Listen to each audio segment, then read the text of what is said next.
So good morning, good afternoon, good evening, जब भी आप लोग देख रहे होंगे। ठीक है, तो अभी तक हमने क्या करा है, substitution method, elimination, graphical method, ये सब चीजें सीख ली है। अब जो मेथड्स हमने सीखे हैं उनको सॉल्व करने के लिए हम एक इक्वेशन बनाएंगे। मतलब अभी तक हमें क्या होता था, इक्वेशन बनी बनाई मिलती थी। अब हम वर्ड प्रॉब्लम्स करने जा रहे हैं, मतलब हम इक्वेशन फॉर्म किया करेंगे। तो वर्ड प्रॉब्लम को मैंने 3-4 हिस्सों में डिवाइड किया, जैसे एज प्रॉब्लम हो गई, वाटर बोर्ड प्रॉब्लम हो गई, या फिर नंबर जो होते हैं डिजिट वाले वो प्रॉब्लम हो गई। तो उनको हम सीक्वेंस में सीख लेंगे कि एक वैरायटी की प्रॉब्लम जो उसको हैंडल करने का एक पर्टिकुलर तरीका क्या है, जिससे आपको एग्जाम में सोचने के लिए बहुत टेंशन ना होगी, यार अभी अप्रोच क्या करना है, अभी सोचना कैसे है। तो जितने भी एज वाली वैरायटी के क्वेश्चन है वो आज हम कवर करेंगे। और देखो आप लोग क्या करना, ये 3-4 क्वेश्चन जो मैं कराऊंगा अभी, इनको करने के बाद आपके पास जो भी मटेरियल है, मैं रिकमेंड करूंगा प्रीवियस जो पुराने 10 साल या 7 साल में आए हुए क्वेश्चंस हैं एज वाले, वो आप सारे कर लेना। अगर आपके पास एग्जाम्पलर है तो आप एग्जाम्पलर से ट्राई कर सकते हो। एनसीईआरटी के हम यहाँ पर सारे क्वेश्चन आज कवर करेंगे जो एज वाले हैं। ठीक है, तो आप लोग इसको देखने के बाद अपने लेवल पर जो आपके पास मटेरियल हो उसको कवर कर लेना, जो डाउट्स है पॉइंट आउट करके मुझे सेंड कर देना। ठीक है, तो ज्यादा समय वेस्ट ना करते हुए स्टार्ट करते हैं हमारी वर्ड प्रॉब्लम्स। तो जो आज का हमारा टॉपिक है वो है हमारी एज प्रॉब्लम्स। जितने भी एज वाले क्वेश्चन है वो हम सारे डिस्कस कर रहे होंगे आज। ठीक है, तो कैसे इस तरह के क्वेश्चन में अप्रोच करते हैं उसके लिए छोटा सा पैटर्न समझेंगे कि जिससे हमारी मिस्टेक होने का चांसेस जो है वो ना के बराबर हो जाए। तो पहले देखो एक क्वेश्चन दिया है मैंने, ये एक्सरसाइज हमारी 3.1 का पहला क्वेश्चन है। क्या कहा गया, Aftab tales his daughter, Aftab जो है वो अपनी बेटी से कहता है 7 years ago, यानी आज से 7 साल पहले, I was 7 times older as you were then।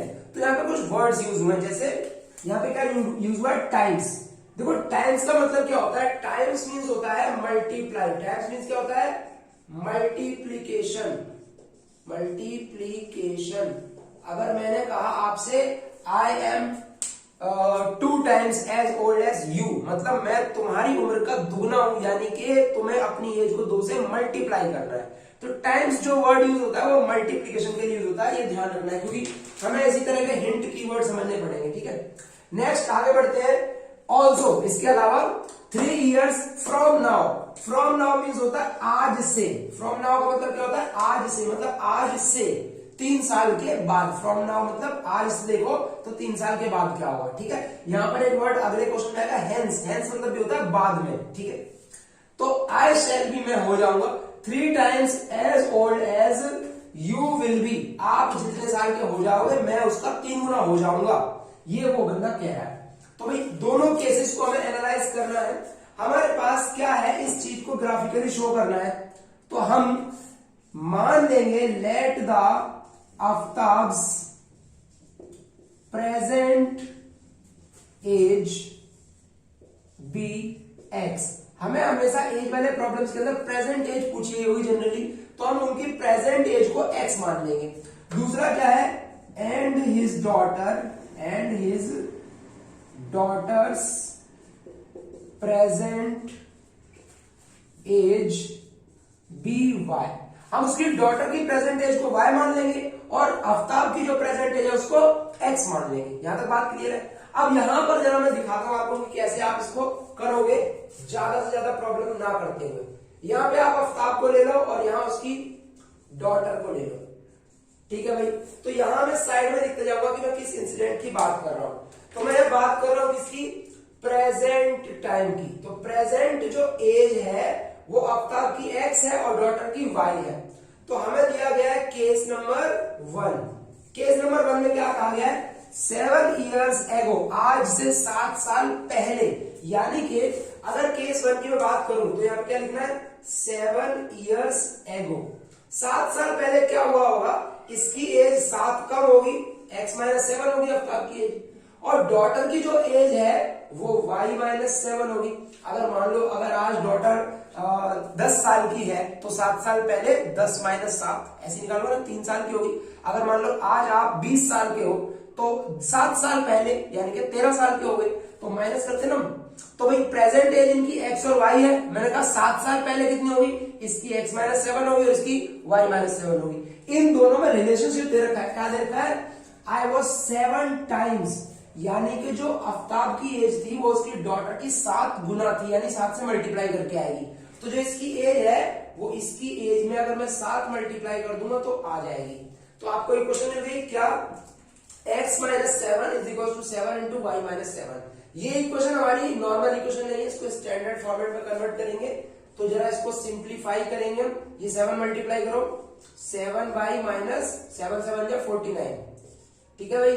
तो ये 7y को इधर ले आओ और ये माइनस 7 को उधर ले जाओ, तो x माइनस 7y ये इधर आएगा तो माइनस हो जाएगा, और ये माइनस का 7 जब इधर जाएगा तो प्लस हो जाएगा, माइनस 49 प्लस 7 तो आ जाएगा x minus 7y is equal to, ये क्या हो जाएगा, माइनस का 42।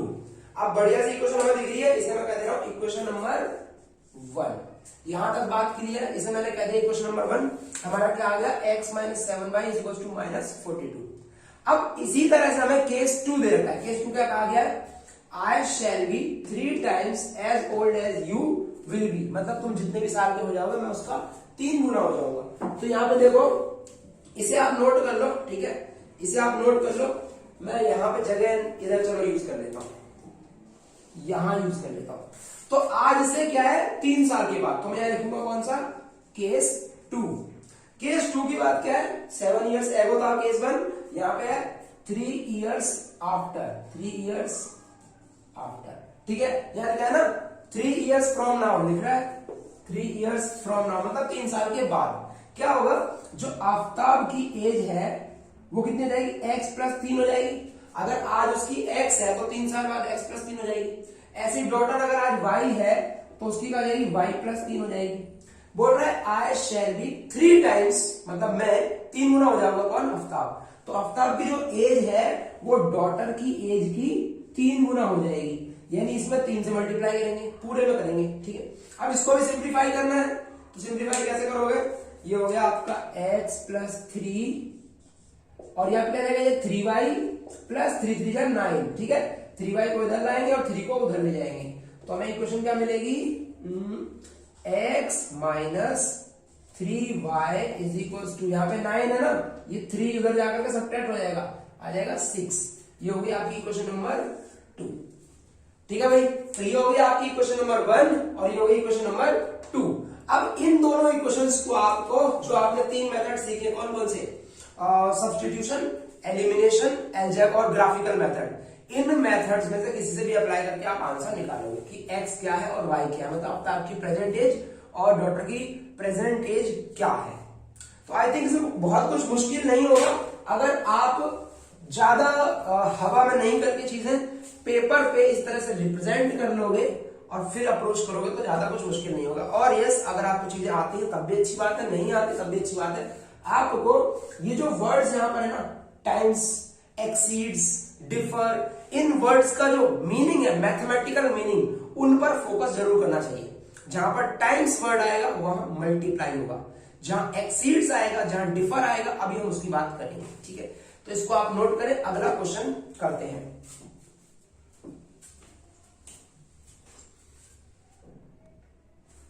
तो भाई ये रहा हमारा second question.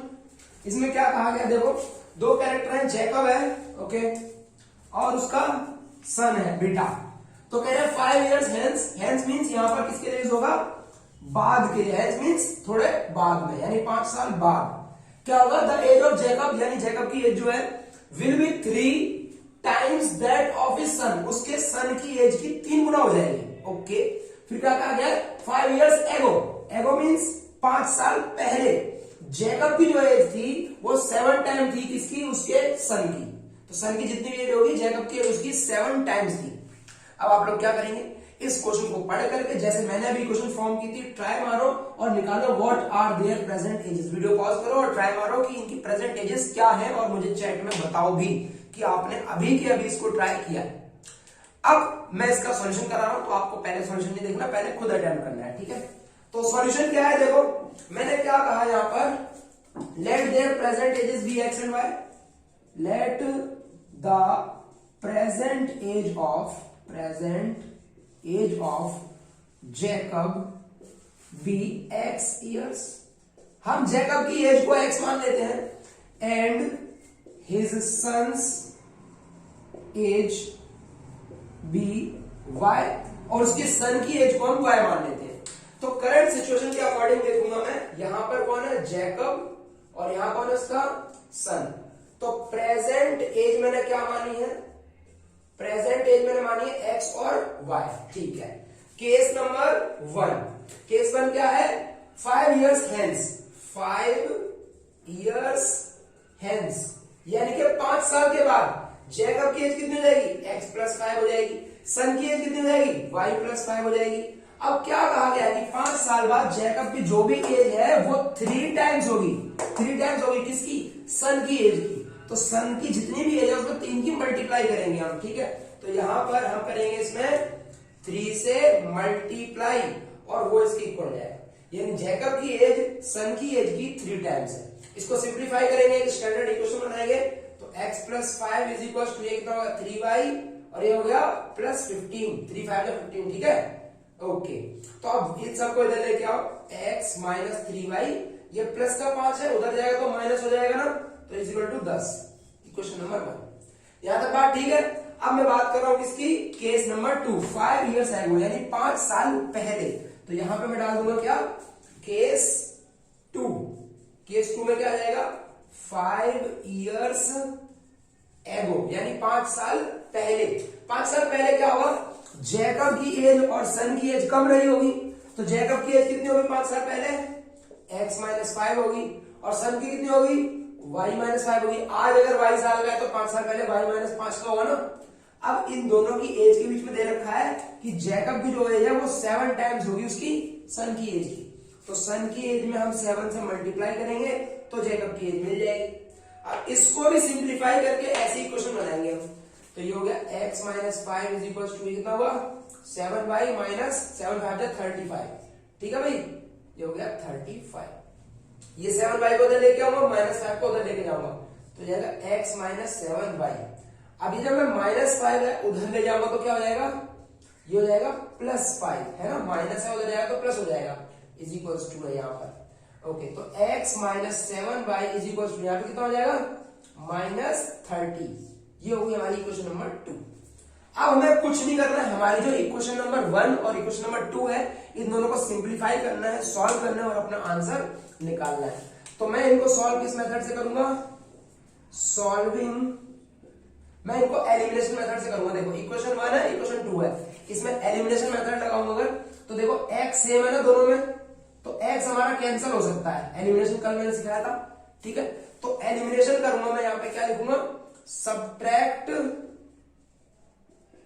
Equation 2 from equation 1। मैं एलिमिनेशन मेथड लगा रहा हूं, इक्वेशन 2 में से, सॉरी फ्रॉम इक्वेशन 1, इक्वेशन 1 में से इक्वेशन 2 को सब्ट्रैक्ट कर रहा हूं, ठीक है, लिखा हुआ subtract equation 2 from equation 1। Equation 1 में से इक्वेशन 2 को मैं सब्ट्रैक्ट कर रहा हूं, घटा रहा हूं। तो यहां पर मैं इसको जमा लेता हूं, ये हो जाएगा हमारा x minus 3y is equal to 10, और नीचे आएगी ये वाली equation x minus 7y is equal to minus 30। अब देखो जब सब्ट्रैक्ट करते हैं तो मैंने आपको तरीका बताया था, जब हम घटाते हैं तो यहां पर जो साइन होते हैं उनको बदला जाता है, प्लस वाला माइनस किया जाता है और माइनस वाला प्लस किया जाता है, आप लोग को याद हो। तो यहां पे तो देखो माइनस आएगा, ठीक है, क्यों, क्योंकि हमारा यहाँ पे जो x है ये प्लस का है, ये माइनस है ना तो इसको हम करेंगे प्लस, ये भी माइनस है तो इसको हम करेंगे प्लस। साइन बदलते हैं जब सब्ट्रैक्ट करते हैं, ठीक है। तो देखो ये माइनस एक्स हो गया, ये x हो गया, तो ये दोनों तो जाएंगे कैंसल। ये प्लस का 7y है, माइनस का 3y है, तो देखो 7y माइनस 3y ऐसे हो गया ना, ये प्लस का 7 है और माइनस का 3 है, तो 7 में से 3 जाएगा 4, तो यहाँ पर आ जाएगा 4y इज इक्वल टू, ये भी प्लस का ये भी प्लस का है, तो दोनों प्लस प्लस तो ऐड हो जाएंगे, तो आ जाएगा 40, 30 और 10 40 होता है ना। तो ये 4 से जब डिवाइड करोगे तो y कितना आ जाएगा 10, यानी जो उसका सन है, इस सन की जो एज है वो है प्रेजेंट टाइम में 10 ईयर्स, ये 10 साल का है। अब जब हमें जैकब की एज निकाली तो क्या करेंगे, इन दोनों ही इक्वेशन में, इसमें या इसमें किसी में भी हम इस 10 को रख देंगे y की जगह पर। तो मैं यहां लिख देता हूं पुट दिस वैल्यू, मैं लिख देता हूं put this value of y in equation number 1। Equation 1 में मैं इसको पुट कर रहा हूं, तो x minus 3 into 10 is equal to 10, ठीक है। तो x minus 30 is equal to 10, तो यहाँ पे आ गया x is equal to minus है ना, इधर जाकर प्लस हो जाएगा, कितना आ जाएगा 40। अब देखो जरा, हमारी जैकब की एज आ गई है 40 साल और उसके बेटे की एज आ गई है 10 साल। अब ये आंसर हमारा सही है या गलत है, हम इसको क्रॉस चेक कर सकते हैं। कैसे? ये जो हमें कंडीशंस दे रखी है वहां पर फिट करके। कैसे फिट करेंगे देखो जरा ध्यान से। क्या कहा गया था हमसे? 5 साल पहले जैकब की जो एज है ना वो 3 गुना होगी उसके सन की, तो 5 साल पहले ये हो जाएगा 35 का, है ना, और ये हो जाएगा कितना 5 साल का, ठीक है, 5 साल पहले। अब जो जैकब की एज है वो उसकी सन की 3 टाइम्स है या नहीं है? सॉरी मैंने उल्टा बोल दिया, 5 साल बाद है ये, ठीक है। तो 5 साल बाद ये हो जाएगा 45 का, ठीक है, और ये हो जाएगा कितने का 15 का। तो देखो 15 का ये 3 गुना है या नहीं है? नहीं समझ में आया? दोबारा बता देता हूं। देखो यहाँ पे हमारा जो 5 ईयर हैंस वाला था ना, ये x प्लस 5, ये 45 है ना, 40 5 45, और ये कितना है हमारा? ये है हमारा 15। तो जरा ध्यान से देखो कि जो जैकब की एज है वो 3 गुना है कि नहीं है? 15 में 3 मल्टीप्लाई करूंगा ये आएगा ना, यानी हमारा जो आंसर आया बिल्कुल ओके आया। दूसरी वाली कंडीशन वेरीफाई कर लो। दूसरी वाली में कम था, कहां गया? 5 ईयर एगो, यानी 5 साल पहले, तो इसमें कम करना है। तो 5 साल पहले कम करोगे, 45 में से 40 में से 5 घटाओगे तो कितना आएगा? 35 आएगा, ओके। और इसमें 10 में से 5 कम करोगे तो कितना आएगा? 5 आएगा। तो क्या कहा है इसमें? इसमें 7 गुना की बात कही थी उन्होंने, 7 गुना होना चाहिए। तो देखो 5 को 7 से मल्टीप्लाई करो, ये आ रहा है 5 7 35, यानी ये भी हमारा ओके। तो पहले आप आंसर निकाल लोगे, उसके बाद जो कंडीशंस दे रखी थी उनके अंदर देख लो कि वो वैल्यू में वो 7 टाइम्स 3 टाइम्स वो बातें आ रही है कि नहीं आ रही। अगर आ रही है यानी आपने चीजें बिल्कुल सही की हैं। एग्जाम में 100% सही करना बिल्कुल भी जरूरी नहीं है, बट 100% पेपर करना ये जरूरी है, ठीक है। तो वेरीफाई जब करेंगे जब हमारे पास टाइम होगा, अदरवाइज आपको पूरा पेपर अटेम्प्ट करने की पहले तो कोशिश करनी है। ओके, इसको छापो आप लोग, हम नेक्स्ट क्वेश्चन की तरफ जंप करते हैं। आई थिंक अब तक आपको तो आइडिया हो गया हो कि एज वाले क्वेश्चन को कैसे अप्रोच किया जाता है। तो जो नेक्स्ट क्वेश्चन है वो मैं लिख दूंगा, तो आपको उस क्वेश्चन को सबसे पहले वीडियो पॉज करके खुद से करना है, कंप्लीटली करना है, कहीं पे अटकना नहीं है, ठीक है। तो आई थिंक तीसरा क्वेश्चन तो आपसे होना ही चाहिए। इसको रब करते हैं, उतारो जल्दी से। तो भाई ये रहा हमारा थर्ड क्वेश्चन। आप लोग इसको अपने लेवल पर अटेम्प्ट करें और चैट में आंसर बताएं मुझे कि आप अभी के अभी इसको कर रहे हैं। वीडियो पॉज कर लो और इसको खुद से करो, ठीक है। इसके बाद अगर आप ये चीज कर लेते तो फिर बेसिक एज वाले क्वेश्चन आपके आ गए। इसके बाद जो आपके एग्जाम्पलर है या प्रीवियस ईयर है उनके क्वेश्चन ट्राई करना। तो क्या है इसके अंदर? 5 years ago, एक केस देगा 5 साल पहले का, और दूसरा देगा 10 years later, यानी 10 साल बाद का। तो यहाँ पर एक वर्ड आ गया लेटर, लेटर मतलब बाद में।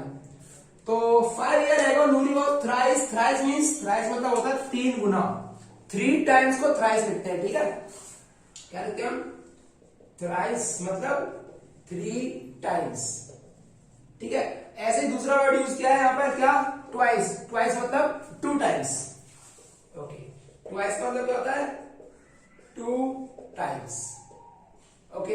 तो यहाँ पे लिखा हुआ है 5 years ago Noori was thrice as old as Sonu, यानी कि 5 साल पहले जो जितने भी साल का सोनू था, नूरी जो उसकी 3 गुना थी।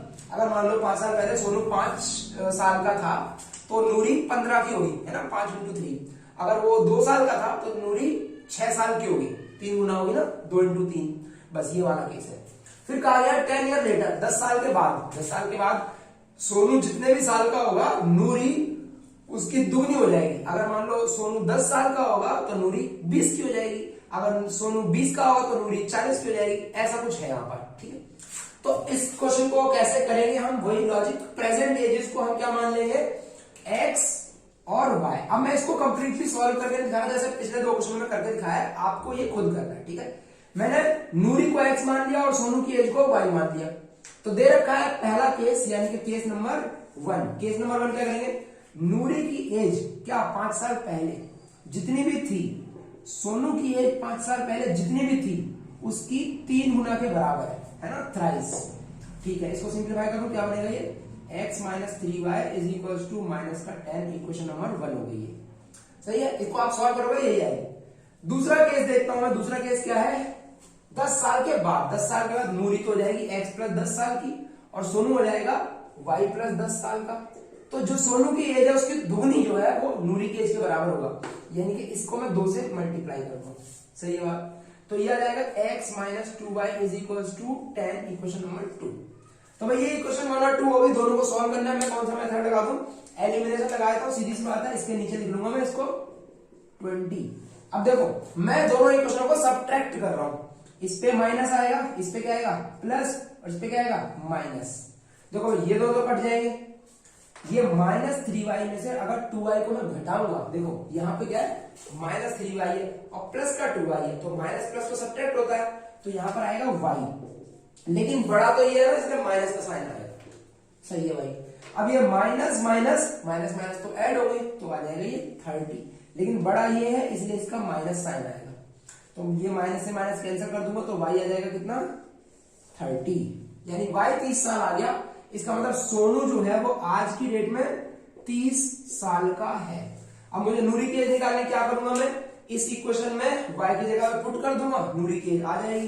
तो नूरी की जो एज है वो x, वो कितनी आएगी, इस वाले इक्वेशन से निकाल लेता हूं, दूसरे वाले इक्वेशन से x minus 2y is equal to 20 दे रखा है ना, 20 है और 10 है, सॉरी गलत उतार लिया मैंने, ये 10 था, माफ करिएगा, यहाँ पे मैंने ये 20 गलती से छाप दिया यहाँ पर, ठीक है, ये यहाँ पे 10 था, तो दोबारा सॉल्व करते हैं, तो ये हो जाएगा माइनस माइनस 20 हो जाएगा ये, ठीक है। तो ये हो गया हमारा 20, लाइव होता तो आप लोग चैट में बता देते मुझे, एनी। तो ये 20 साल हो जाएगी y की वैल्यू, ठीक है, यहाँ पे 10 है ये, ओके। इस y की वैल्यू होगी कितनी 20 साल, सोनू की एज 20 साल है। अब नूरी की एज निकालनी हमें, इक्वेशन नंबर 2 मैंने ले लिया, कौन सी इक्वेशन है ये, इक्वेशन नंबर 2। अब इस y की जगह पे हम वो वाली वैल्यू पुट कर देंगे, तो x minus 2 into 20 is equal to 10, तो x माइनस ये कितना हो गया 20 दूनी 40 हो गया ना ये, तो ये माइनस का 40 जब इधर जाएगा तो प्लस हो जाएगा, तो x आ जाएगा 10 प्लस 40, यानी x कितना आ गया 50। इसका मतलब जो नूरी की एज है वो आ गई 50 साल। तो सिंपल है भाई, देख लो वेरीफाई करके, 5 साल पहले इसका हो जाएगा 15 और इसका हो जाएगा 45, तो 15 या 45 होता है, 3 टाइम्स आ रहा है, बिल्कुल ठीक है। फिर कह रहे हैं 10 साल के बाद, 10 साल बाद क्या हो जाएगा, ये हो जाएगा 30 और ये जाएगी 60, ओके। 30 और 60 में कितना है, दूसरे का रिलेशन है, ट्वाइस है ना, 30 दूनी 60, यानी ये भी ठीक है। तो हमारी ये दोनों ही कंडीशन इन दोनों नंबर्स पर वेरीफाई हो रही है, इसका मतलब हमने जो सॉल्व किया बिल्कुल सही किया। देखो अगर वो मैं अभी 30 नहीं भी पकड़ पाता तो हम कैसे चेक करते, जब यहाँ पे वो चीज हम अप्लाई करते ये दोनों कंडीशन को वेरीफाई करने के लिए, तो अगर नहीं फिट होता, जब नहीं फिट होता तो हमें खुद ही पता चल जाता कि हमने कहीं ना कहीं मिस्टेक की है, कुछ गलती है। एग्जाम में बहुत ऑब्वियस है, मैंने कुछ शीट चेक की बच्चों की, तो उसमें पता चला है कि ऊपर बच्चे ने सब कुछ सही लिखा हुआ है, नीचे जब उतारा है इक्वेशन को तो 1 का 2, 2 का 4 उतार देते हैं, माइनस का प्लस, प्लस का माइनस उतार देते हैं, उससे आंसर लास्ट में गलत आ जाता है। तो आप एट लास्ट जब आपके पास थोड़ा टाइम हो तो आप अप्रोच कर सकते हो इस तरह के वेरिफिकेशन मेथड्स को और पता लगा सकते हो कि आपने जो चीज की है वो सही है या गलत है। लेकिन देखो ये सारी चीजें करने के लिए, वेरिफिकेशन करने के लिए आपको टाइम जब मिलेगा जब आपके ये कॉन्सेप्ट्स दिमाग में एकदम रटे पड़े होंगे या इनको अप्रोच कैसे किया जाता है। तो आपको अगर सोचने में टाइम लग रहा है, कैलकुलेशन में टाइम लग रहा है, पेपर पूरा अटेम्प्ट नहीं कर पा रहे हो, तो फिर वेरीफाई तो सवाल ही नहीं उठता, राइट। अगर आपका 3 घंटे का पेपर आप 2 घंटे में कर सकते हो तो वेरिफिकेशन आप कर पाओगे, तो आप इंश्योर करोगे कि आपने जो किया है वो सही है या गलत है। और 3 घंटे का पेपर 2 घंटे में करने का मतलब है कि आपके कॉन्सेप्ट एकदम हवा में होने चाहिए, ठीक है, टिप्स होने चाहिए, ऐसे नहीं कि लिख लिख के आपको देखना पड़े। इसी चीज के साथ करते हैं इस क्लास को एंड। आई होप आपको चीजें समझ में आई होंगी और आप मेरी बात को सीरियसली लेंगे और अभी जाकर के अभी के अभी तुरंत अभी वर्ड प्रॉब्लम्स करेंगे। एग्जाम्पल से कर लो, 7 ईयर्स से कर लो, या फिर कोई सैंपल पेपर हो वहां से कर लो। नंबर 1 तो है, अगर आप बहुत वीक हो तो एनसीईआरटी पहले कंप्लीट करो, जो मैंने क्वेश्चन कराए हैं इनको दोबारा करो। So see you, have a very great day and bye bye.